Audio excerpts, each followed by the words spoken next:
তোমরা যারা 2024-26 সেশনে ডিএলএড করছো তোমাদের এক্সাম কিন্তু ধীরে ধীরে এগিয়ে আসছে এবং আজকে আমরা যে টপিকটি নিয়ে আলোচনা করব সেটি কিন্তু মোস্ট ইম্পর্টেন্ট একটি টপিক। ম্যাথের উপর থেকে, শুধু ম্যাথ বলে নয়, 4টি সাবজেক্ট বেঙ্গলি, ইংলিশ, ইভিএস এবং গণিত থেকে কিন্তু তোমাদের এই বিষয়টির উপরে স্বচ্ছ ধারণা রাখতে হবে। কেবলমাত্র ডিএলএড এর জন্যই নয়, টেট কোয়ালিফাই করার জন্য এবং টেটের পর যে ইন্টারভিউয়ে যেতে হবে, ডেমনস্ট্রেশনেও কিন্তু আমাদের এটি কিন্তু আসল বিষয়। আমাদের দক্ষতা অর্থাৎ স্কিল, 5টি স্কিল রয়েছে। সেই 5টি স্কিল গণিতের একটি মাত্র টপিক ব্যবহার করে কিভাবে আমরা সেটিকে প্রেজেন্ট করব। 5 স্কিল অন 1 টপিক, একটি টপিক গণিতের একটি মাত্র পার্ট নিয়ে আমি সেটিকে 5টা স্কিলে কিভাবে আমরা সেটি করতে পারি, এটি কিন্তু অনেক কলেজ থেকেই কিন্তু এটি তোমাদেরকে করতে দেবে লেসন প্ল্যান। দেখো, সমন্বয় সাধন দক্ষতা প্রথমে আমি আগেও তোমাদের শিখিয়েছি, দেখে নাও। সবার প্রথম আমরা কি লিখব? সমন্বয় সাধন দক্ষতাতে আমরা প্রথমে লিখব শিক্ষণ সংস্থার নাম, শ্রেণী লিখে দিয়েছি 3য় শ্রেণী, সময় 5 থেকে 6 মিনিট কিন্তু এই সমন্বয় সাধন দক্ষতা হয়। শিক্ষার্থী শিক্ষকের নাম, নিজের নাম লিখবে, ক্রমিক সংখ্যা লিখবে এবং তারিখ বসাতে হবে। আচরণ অঙ্গসমূহ সমন্বয় সাধনে শিক্ষার্থীর দ্বারা অন্যান্য বিষয়ের সাথে সমন্বয়করণ, দৃষ্টান্ত গ্রহণ করা, শিক্ষার্থীর দ্বারা যথাযথ উদাহরণ এবং সাধারণীকরণ। প্রত্যেকটি এই স্কিলে বা দক্ষতাতে 4টি করে আচরণ অঙ্গ বা কম্পোনেন্ট রয়েছে। এবার যে টপিকটি আমি দেখাবো সেটি বিষয় গণিত। পথের ধারের একক দেখি এবং আজকের পাঠ সমগ্র অংশ পৃষ্ঠা 29। এই টপিকটির উপরেই কিন্তু 5টি স্কিল কিভাবে করতে হবে সেটি আমি দেখাবো তোমাদেরকে। দেখো, বিষয়বস্তুতে তোমরা কি করবে, এবার এরকম 4টি ঘর কাটতে হবে। প্রথম ঘরে বিষয়বস্তু, শিক্ষকের কাজ, শিক্ষার্থীর আচরণ, আচরণ অঙ্গসমূহ। পথের ধারের ফলক দেখি। শিক্ষকের কাজে কি লিখতে হবে? তোমরা কি জানো পথের ধারে পাথরের উপর সংখ্যা লেখা থাকে তাকে কি বলে? শিক্ষার্থীরা উত্তর দিল ফলক। এটি হলো দৃষ্টান্ত গ্রহণ। ফলকের ইংরেজি কি? মাইলস্টোন। এটি হলো অন্যান্য বিষয়ের সাথে সমন্বয়করণ। অঙ্ক করতে করতে আমরা ইংরেজিটি শিখে নিলাম। এটি কেন বসানো হয়? তারা বলল রাস্তার ধারে দূরত্ব বোঝানোর জন্য। এটি হলো কি? দৃষ্টান্ত গ্রহণ। বলতো ফলকে দূরত্ব পরিমাপের একক হিসেবে কি ব্যবহার করা হয়? তারা উত্তর দিল কিমি। এটি হলো অন্যান্য বিষয়ের সাথে সমন্বয়করণ, এটি হলো দৃষ্টান্ত গ্রহণ। এবার দূরত্ব পরিমাপে আর কয়েকটি এককের নাম বলো। আরও কিছু এর উদাহরণ দাও। আমরা কিমি পড়েছি, আর কি আছে? Metre, mile. এটি হলো যথাযথ উদাহরণ। পথের ধারে আমরা ফলক ছাড়া আর যা যা দেখতে পাই তার 2-1টির নাম বলো। আমরা এগুলি যথাযথ উদাহরণ নিচ্ছি। আর কি কি দেখতে পাই? গাছপালা, পশু পাখি, মানুষ। মিটার, কিলোমিটার, মাইল সম্পর্কে আমরা কোন বিষয় থেকে জানতে পারি? গণিত থেকে। এটিও অন্যান্য বিষয়ের সাথে সমন্বয় সাধনে আমরা লিখতে পারি। তাহলে বলো তো সাধারণীকরণ কি? পুরো বিষয়টার জিস্ট।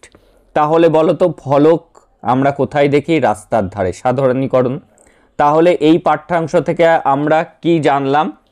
ফলক দেখে রাস্তার দূরত্ব জানা যায়। সাধারণীকরণ। এটি আমি শিখিয়েছিলাম বলে দ্রুত দেখালাম। এইবার দেখো, শিশু কেন্দ্রিক শিখন পরিচালন দক্ষতা। এটি আর বলছি না, দেখো এটি সবার ক্ষেত্রে একই। শিক্ষণ সংস্থার নাম, তোমার কলেজের নাম, শ্রেণী আমি 3য় শ্রেণী দেখাচ্ছি, শিক্ষার্থী সংখ্যা, সময় 5 থেকে 6 মিনিট। তোমরা শিক্ষার্থী শিক্ষকের নামে নিজের নাম লিখবে, তোমার ক্রমিক সংখ্যা বসাবে, তারিখ লিখবে। এইবার আচরণ অঙ্গগুলি কিন্তু প্রত্যেকটির আমাদের মুখস্থ রাখতে হবে। এক্সামে, রিটেন এক্সামেও কিন্তু কোশ্চেন আসবে 2 মার্কসের ক্ষেত্রে, 16 মার্কসের ক্ষেত্রে। শিক্ষার্থীর সক্রিয় অংশগ্রহণ। এটি কি পড়ছি? শিশু কেন্দ্রিক শিখন পরিচালন দক্ষতার শিশুরাই কিন্তু শিক্ষণটা পরিচালন করবে, সেক্ষেত্রে শিক্ষার্থীর সক্রিয় অংশগ্রহণ দরকার। ধারাবাহিকতা বজায় রেখে মত প্রকাশ করবে তারা। শিক্ষার্থীদের মধ্যে পারস্পরিক মত প্রকাশ হবে, শিক্ষার্থীরা নিজেরা আলোচনা করে উত্তর দেবে। শিক্ষার্থীর দ্বারা সিদ্ধান্ত গ্রহণ, এখানে সিদ্ধান্ত গ্রহণও কিন্তু শিক্ষার্থীই করবে, শিক্ষক নয়। বিষয়গণিক একক হলো পথের ধারে ফলক দেখি। আমি দেখালাম যে সমন্বয় সাধন দক্ষতা, এটির উপর কিভাবে লিখবে। এবার শিশু কেন্দ্রিক শিক্ষণ পরিচালন দক্ষতা, এই টপিকটির উপর কিভাবে লিখবে। এইবার দেখো 4টি ঘর করতে হয় একই রকম। প্রথমে বিষয়বস্তু লেখা রয়েছে, শিক্ষকের কাজ, শিক্ষার্থীর কাজ, আচরণ অঙ্গ। বিষয়বস্তুতে কি পড়া হচ্ছে? পথের ধারে ফলক দেখি। এবার দেখো শিশুকেন্দ্রিক শিক্ষণ পরিচালন দক্ষতায় কিভাবে লিখতে হয়। শ্রেণীতে প্রবেশ করে শিক্ষার্থীদেরকে 2টি গ্রুপে ভাগ করলাম, গ্রুপ এ আর গ্রুপ বি। তোমরা কে কে ফলক দেখেছো? হাত তোলো। শিক্ষকের নির্দেশ মানবে, তারা হাত তুলবে। এটি কি হলো? শিক্ষার্থীর সক্রিয় অংশগ্রহণ, তারা সক্রিয়ভাবে অংশগ্রহণ করলো। গ্রুপ এ থেকে অভিরূপ বলো তো, ফলককে ইংরেজিতে কি বলে? মাইলস্টোন বলে। এটিও কিন্তু সক্রিয় অংশগ্রহণ, খালি লেখার পরিপ্রেক্ষিতটা একটুখানি চেঞ্জ করে দিতে হবে। গ্রুপ বি থেকে বাপ্পা বলো তো, রাস্তা বা পথকে আমরা ইংলিশে কি বলি? রোড বলি। এটিও কিন্তু সক্রিয় অংশগ্রহণ, শিক্ষার্থীরাই কিন্তু সব উত্তর দিচ্ছে। গ্রুপ এ থেকে অলিক বলো তো কয়েকটি রাস্তার নাম, যশোর রোড, চাকদা রোড, এগুলি তারা বলল। ধারাবাহিকতা বজায় রেখে মত প্রকাশ করলো তারা। গ্রুপ বি থেকে পূজা বলো তো পথের ধারে ফলক ছাড়া আর কি কি দেখা যায়? গাছপালা, পশু পাখি, এটাও ধারাবাহিকতা বজায় রেখে মত প্রকাশ হলো। তোমরা নিজের মধ্যে আলোচনা করে বলো তো দূরত্ব পরিমাপের কয়েকটি এককের নাম এবং ফলককে দূরত্বের একক হিসাবে কি ব্যবহার করা হয়, ফলকে কি লেখা থাকে দূরত্বের একক হিসাবে। এবার কি শিক্ষার্থীরা নিজেদের মধ্যে আলোচনা করে উত্তর দেবে। কয়েকটি দূরত্ব মাপার একক হলো কি? কিমি, মিটার, মাইল হলো দূরত্ব পরিমাপের একক। ফলকে দূরত্বের একক হিসাবে কিমি লেখা থাকে। এটি কি হলো? শিক্ষার্থীর মধ্যে পারস্পরিক মত প্রকাশ, তারা নিজেদের মধ্যে আলোচনা করবে, করে উত্তর দেবে। সেটি হলো শিক্ষার্থীর মধ্যে পারস্পরিক মত প্রকাশ। এবার কি এর শেষ কম্পোনেন্ট। তাহলে আমরা আজকের পাঠ থেকে কি জানলাম? অলিক তুমি বলো। ফলক দেখে রাস্তার দূরত্ব জানা যায়। এটি হলো শিক্ষার্থীর দ্বারা সিদ্ধান্ত গ্রহণ। সিদ্ধান্তটা কি নেওয়া হলো? তাহলে আজকের পাঠ থেকে কি জানলাম? অলিককে বলতে বলা হলো, অলিক সিদ্ধান্ত করে দিল যে ফলক দেখে রাস্তার দূরত্ব জানা যায়। এইবার 3 নাম্বার দক্ষতা আসছে, শিক্ষার্থীকে প্রশ্ন করতে উৎসাহী করার দক্ষতা। এই দিকের লেখাটা দেখো সবসময় একই থাকছে। এবার দেখো কি কি এই কম্পোনেন্ট মুখস্থ করতে হবে আমাদের শিক্ষার্থীকে উৎসাহিত করার দক্ষতা। শিক্ষার্থীর দ্বারা প্রশ্ন করতে উৎসাহ দান, শিক্ষার্থীকে উৎসাহিত করতে হবে যাতে তারা প্রশ্ন জিজ্ঞাসা করে। প্রশ্নকরণের নমনীয়তা, প্রশ্নকরণের পরিমিতি বোধ, কতটুকু প্রশ্ন করতে হবে, অপ্রাসঙ্গিক কিছু জিজ্ঞাসা করা যাবে না। নমনীয়তা অর্থাৎ তার সে নম্রভাবে প্রশ্নটা জিজ্ঞাসা করবে। বিষয়ের সঙ্গে সম্পর্কিত প্রশ্ন, বিষয়ের সাথে রিলেটেড প্রশ্ন জিজ্ঞাসা করতে হবে। এবার বিষয় গণিত একক পথের ধারে ফলক দেখি। এই একই টপিকের উপর কিভাবে বিভিন্ন স্কিলগুলি করতে হয় দেখে নাও, আজকে শিখে নাও। তোমাদের কলেজ থেকে যদি এরকম করতে দেয় তাহলেও পারবে। তোমাদের প্রত্যেকটা কম্পোনেন্ট দক্ষতার উপর কিন্তু তোমাদের এক্সটার্নাল এক্সামের জন্য খাতা রেডি করতে হবে, সেখানে তোমাদের লিখতে হবে। ইন্টারনাল কপি বানাতে হবে, সেখানে লিখতে হবে। সব জায়গাতে কিন্তু পার্ট 1-এ মাইক্রো টিচিং তোমাদের কিন্তু এই স্কিলগুলি কিন্তু তোমাদের দরকার পড়বে। পথের ধারে ফলক দেখি, শিক্ষিকার কাজ, বা তোমরা যে ছেলে সে লিখবে শিক্ষকের কাজ, মেয়েরা লিখবে শিক্ষিকার কাজ। শিক্ষিকা শিক্ষার্থীদের গ্রুপে ভাগ করে দিয়ে একটি সিনারি দেখাবেন যেখানে পথের কতগুলি ফলক ও কিছু গাছপালা আছে। অর্থাৎ তুমি বাড়ি থেকে একটা টিএলএম তোমাকে করে নিয়ে যেতে হবে। যখন তুমি টিচিং দেবে এরকম ফলক থাকবে, সেখানে কিছু লেখা থাকবে, ফলকের সংখ্যা লেখা থাকবে, রাস্তা, এটা রাস্তা, রাস্তার পাশে কয়েকটি এরকম গাছ, এরকম এঁকে নিয়ে যেতে হবে, কিন্তু টিএলএমটি তোমাকে বানিয়ে নিয়ে যেতে হবে। তারপর তিনি শিক্ষার্থীদেরকে ছবিটি সম্পর্কে প্রশ্ন জিজ্ঞাসা করবেন। এইভাবে তাকে প্রশ্ন জিজ্ঞাসা করতে উৎসাহিত করতে হবে। তাদেরকে একটা টিএলএম দেখাতে হবে, একটা সিনারি দেখাতে হবে, সেই অনুযায়ী তারপরে প্রশ্ন জিজ্ঞাসা করতে হবে। শিক্ষার্থীরা শিক্ষকের নির্দেশ মেনে ছবিটি গ্রুপে দেখবে ও প্রশ্ন জিজ্ঞাসা করবে।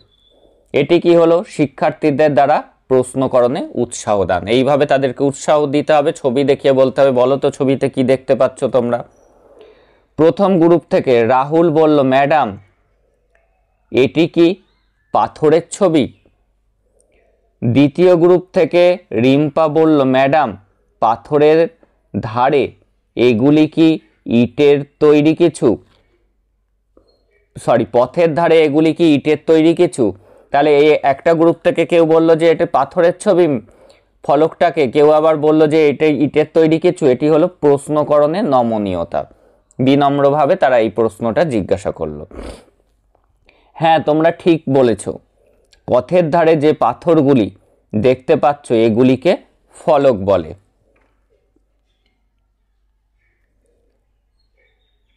দেখো, ফলকের উপর সংখ্যা লেখা থাকে দূরত্ব বোঝানোর জন্য। এইদিকে প্রশ্ন করছে, ম্যাডাম কিন্তু এইদিকে উত্তর দিচ্ছে। তন্ময় প্রথম গ্রুপ থেকে বলল, এই ফলকগুলির উপর সংখ্যা লেখা থাকে কেন? এখানে মিস গিয়েছে, কেন হবে, কেন লেখা থাকে। এবার ম্যাডাম উত্তর দিচ্ছে যে ফলকের উপর সংখ্যা লেখা থাকে দূরত্ব বোঝানোর জন্য। প্রশ্নকরণে পরিমিতি বোধ নিয়ে আসা হলো। এবার ম্যাডাম বলছে যে একদম ঠিক, পথের ধারে ফলককে 1 কিলোমিটার অন্তর বসানো হয়। এবার এই দিকে দেখো, প্রশ্নটা আগে কি নীল প্রশ্ন করলো, ম্যাডাম ছবিতে দেখছি একটি ফলকে 145, পরেরটিতে 146, তারপরেরটিতে 147, তাহলে কি 1 কিমি পর পর ফলক বসানো হয়? ম্যাডাম কিন্তু উত্তর দিচ্ছে, যেহেতু প্রশ্ন করতে উৎসাহ দান, আমরা স্কিল পড়ছি, স্টুডেন্টরা প্রশ্ন করছে, তাই ম্যাডাম বলছে একদম ঠিক, পথের ধারে ফলক 1 কিলোমিটার অন্তর বসানো হয়। বিষয় সম্পর্কিত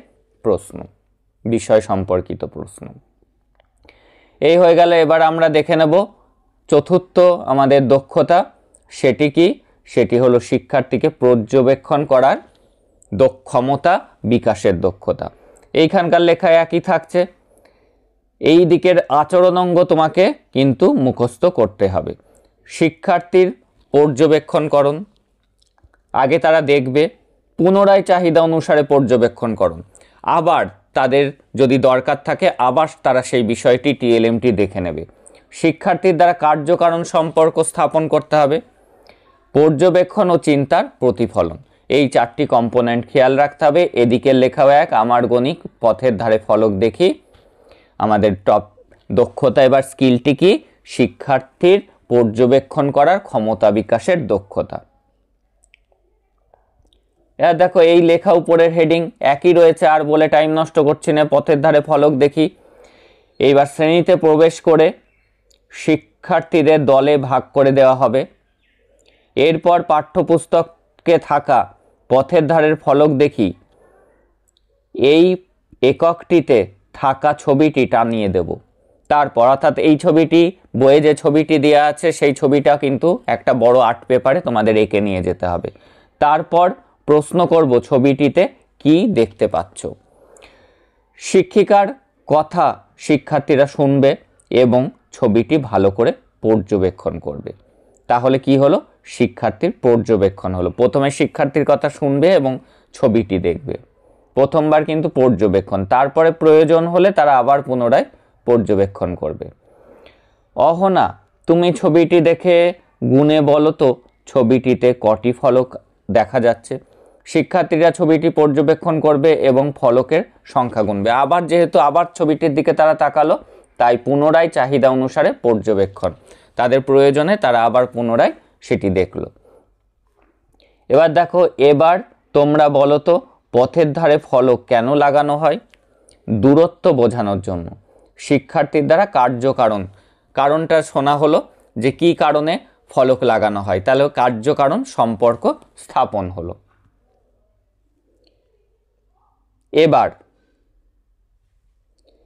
এবার তোমরা বলো তো কত কিমি অন্তর অন্তর ফলক বসানো হয়? শিক্ষার্থীরা উত্তর দিচ্ছে, ছবিতে দেখা যাচ্ছে 145, তারপর 146, তারপরে 147। ম্যাডাম, এর মানে কি 1 কিমি অন্তর অন্তর ফলক বসানো হয়? এটি কি হলো? পর্যবেক্ষণ ও চিন্তার প্রতিফলন। তারা চিন্তা ভাবনা করে প্রথমে পর্যবেক্ষণ করে নিল, তারপরে তারা চিন্তা ভাবনা করে বিষয়টি খেয়াল করে পর্যবেক্ষণ করে তারা উত্তরটা দিল। তাই হলো পর্যবেক্ষণ এবং চিন্তার প্রতিফলন ঘটলো।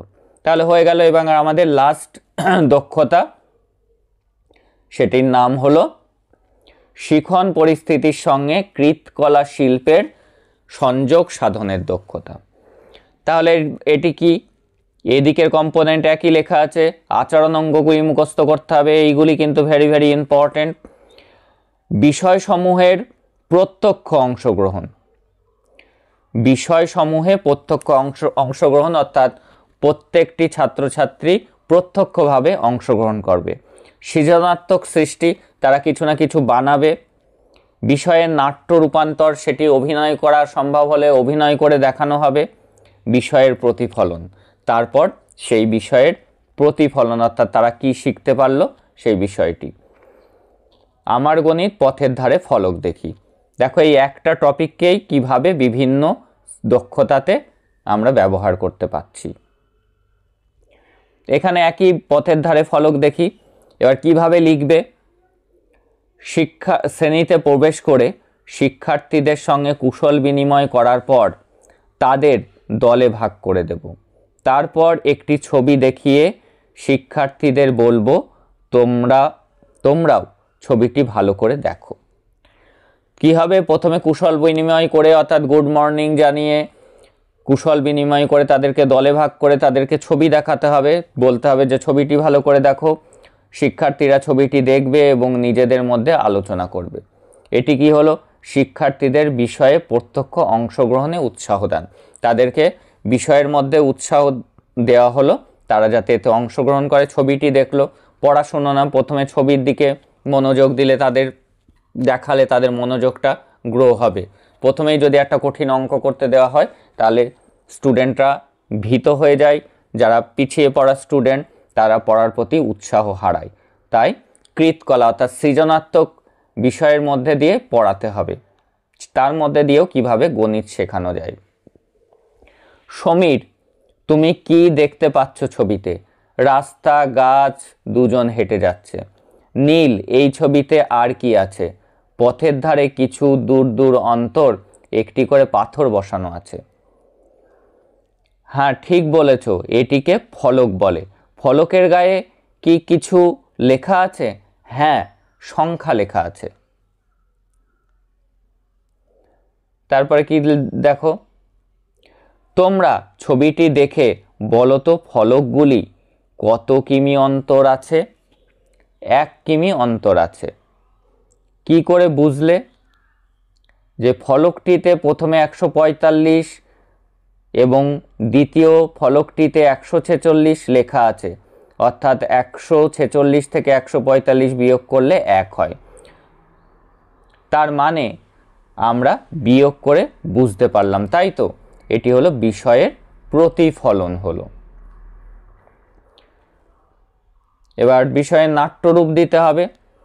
তারপর প্রতিটি শিক্ষার্থীকে 146 এর পর একটি করে সংখ্যা বলতে বলবো। অর্থাৎ 146 বলেছে, পরের জন বলবে 147, 148, 149, এইভাবে তাদেরকে শেখাতে হবে। তাহলে অঙ্ক তারা নির্দেশ মতো প্রত্যেকে একটি করে সংখ্যা বলবে 146-এর পর থেকে। এটি হলো বিষয়ের নাট্যরূপ, অর্থাৎ যেটি অভিনয়ের মাধ্যমে করা হয়। তাদেরকে ইনভলভ করা হলো, গোল করে যতজন আছো সবাই 146 এক এক করে বলো, পরের জন বলবে 145। একটা ছোঁয়াছুঁয়ি খেলা করা যেতে পারে, প্রথমজন দ্বিতীয়জনকে যেই টাচ করলো সে পরের সংখ্যাটা বলল, দ্বিতীয়জন তৃতীয়জনকে টাচ করলে তারপরের সংখ্যা বলল। তুমি যখন পড়াবে তাদেরকে ডেকে এইভাবে দাঁড় করিয়ে একটা নাটকের মাধ্যমে সেটি তুলে ধরে একটা নাট্যরূপ দেওয়ার চেষ্টা করতে হবে তাদেরকে পুরোপুরিভাবে বিষয়ে ইনভলভ করার জন্য। এবার তোমরা তোমাদের খাতায় এই ছবিটি আঁকার চেষ্টা করো, অর্থাৎ টিএলএমে যে ছবিটি আছে সেই ছবিটি। শ্রেণীতে ঘুরে ঘুরে শিক্ষার্থীদের কাজ তদারকি করব। মানে শিক্ষক যিনি থাকবেন ঘুরে ঘুরে দেখবেন কে কেমন আঁকছে। শিক্ষার্থীরা ছবিটি আঁকার চেষ্টা করবে। এটি কি হলো? শিক্ষার্থীদের সৃজনাত্মক কাজে, সৃজনাত্মক হলো গান, নাচ, ছবি আঁকা, এগুলি সৃজনাত্মক কাজে উৎসাহ দান করা হলো।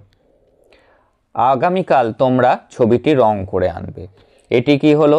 শিক্ষার্থীরা শিক্ষকের নির্দেশ শুনবে। এটি হলো শিক্ষার্থীর বাস্তব জীবনে বিষয়ের প্রতিফলন, মানে পরের দিন বাড়ি গিয়েও সে হোমওয়ার্ক করে সেটি নিয়ে আসবে। এইভাবে কিন্তু তোমাদেরকে যে 5টি স্কিল আছে, দেখেছো যে কিভাবে একই টপিক, একই বিষয়টি কিন্তু লেখার ধরনটিকে পাল্টে একই টপিকের উপর আমি দেখিয়ে দিলাম কিভাবে 5টা স্কিল বানানো যায়। এই ছিল আজকের গুরুত্বপূর্ণ ক্লাস। তোমরা এই ক্লাসটি মনোযোগ সহকারে দেখো, কারণ এক্সাম চলে এসছে। তোমাদের কিন্তু এখন বিভিন্ন খাতাও কিন্তু মাইক্রো লেসন প্ল্যানের জন্য কিন্তু 2টি খাতা বানাতে হবে। একটি ইন্টারনাল অর্থাৎ কলেজের কপি থাকবে, একটি এক্সটার্নাল আসবেন, তার জন্যও কিন্তু একটি কপি রেডি রাখতে হবে। সেই কারণে কিন্তু এই টপিকগুলি খুব ভালো করে বুঝে নিতে হবে, যাতে ইন্টারনাল এবং এক্সটার্নাল এক্সামে তুমি ভালো মার্কস তুলতে পারো। That's all today. দেখা হচ্ছে তোমাদের সাথে পরের ক্লাস।